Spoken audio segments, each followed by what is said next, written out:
जाति में हिंदू भाइर एक ॿिए सां गॾिजी त्योहार इहो मल्हाईंदा आहियूं। हर साल ईअं ख़ुशी कंदा आहियूं।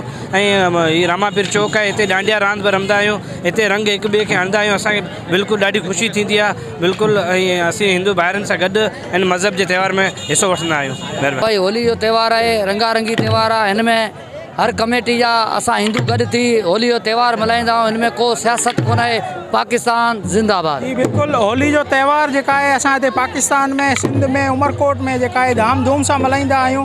हिन ॾींहुं जेका आहे हक़ ऐं सच जी फतेह थी हुई ऐं उन ॾींहुं असां हिते पाकिस्तान में रहंदड़ हिंदू मुसलमान सभु गॾिजी मल्हाईंदा आहियूं। उन सां बि वधीक ख़ूबसूरत ॻाल्हि इहा आहे त हिन होली जो त्यौहार जीअं नज़दीक ईंदो आहे त उन्हनि ॾींहंनि में हफ़्तो अॻु में ई असांजी हिते जेका कल्चरल रांदि आहे उहा शुरू थी वेंदी आहे। असां होली जो त्यौहार हिते सेलिब्रेट कंदा आहियूं हर साल। ईअं जीअं हिते असां ईंदा आहियूं, असां हिते हॉस्टल में रहंदा आहियूं, पर हिते असांजा दोस्त आहिनि मुस्लिम, कुझु ॿाहिरि आहिनि, ॿिया दोस्त आहिनि। असां सभु गॾिजी थी हर साल इहो ख़ुशी जो त्यौहार सेलिब्रेट कंदा आहियूं।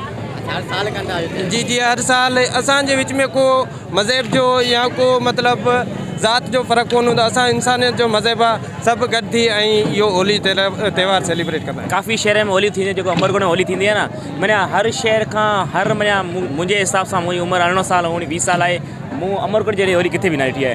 छाकाणि हिते होली खां हफ़्तो अॻु में डांडिया गेम थींदी आहे। इन खां अलावा मड़ाको थींदो आहे। काफ़ी सारी गेमूं थींदियूं, ॾाढो मज़ो ईंदो आहे हिते। असीं जेके आहिनि हिंदू थोरे मुस्लमान, असांजा जेकॾहिं ईद जा ॾियारा ईंदा आहिनि त हीअ असां सां गॾु जेके आहिनि ईदूं मल्हाईंदा आहिनि। ऐं जेकॾहिं हिननि जा होली या दीवाली जा त्यौहार ईंदा आहिनि त असां जेके आहिनि हिननि सां गॾु होलियूं ऐं दीवालियूं मल्हाईंदा आहियूं। असां हिते भाईचारे खां रहंदा आहियूं, छाकाणि त हीअ सिंध धरती आहे, शाह लतीफ़ जी धरती आहे।